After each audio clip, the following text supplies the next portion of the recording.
Бүгін біздер қазақтың ұлттық тағамдарының бірі, ұмыт болған тағамдардың бірі үлпешек тамағын даярлайтын боламыз.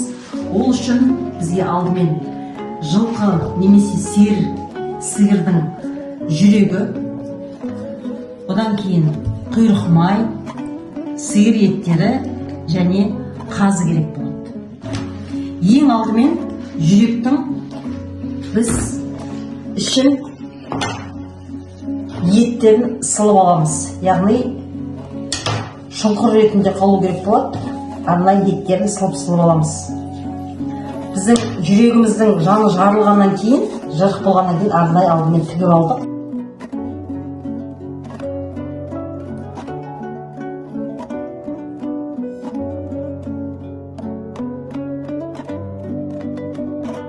Аяла, қарап отыр сен. Қазір маған болсасын. Арнайы еттерді осылай жіңішкелеп тураймыз.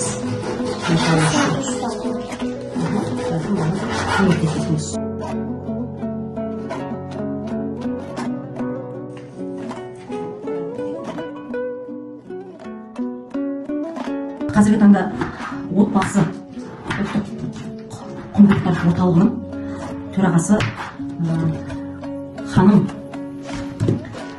Аязова деген болды, айтпасам, сол кісінің талдауымен, сол кісінің қайтадан осы жоғалып ұмыт болып жатқан тағамдарды қайтадан енгізуге тағамға соған атсалысып жатқан жинақтап ұмыт болған тағамдарды қызыл кітапқа енгізу бағытында осылай 5 түрлі тағам шығарған. Соның ішіндегі осы үлпешекті бірінші тағам ретінде көрсетті.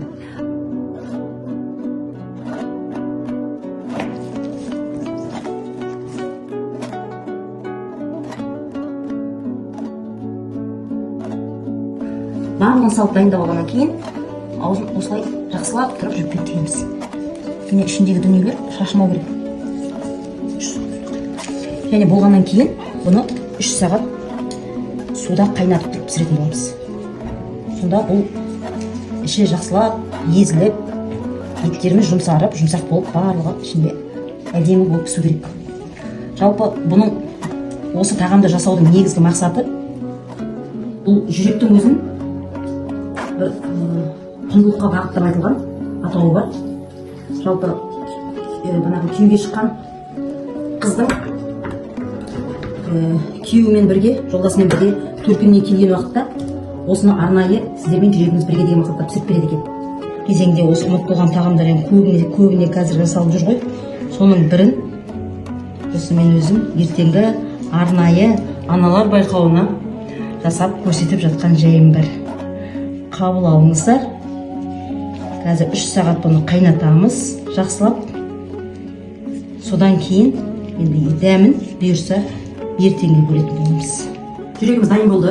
Ішіне бана құралған еттердің барлығы салынды. Енді осыны біз 3 сағатқа салқын суға салып қайнататын боламыз. Біз дайындалған жүрегімізді салқын суға салып үстіне көбіктері дайын шығып жатыр. Арнайы көбіктерді балықтарды боламыз.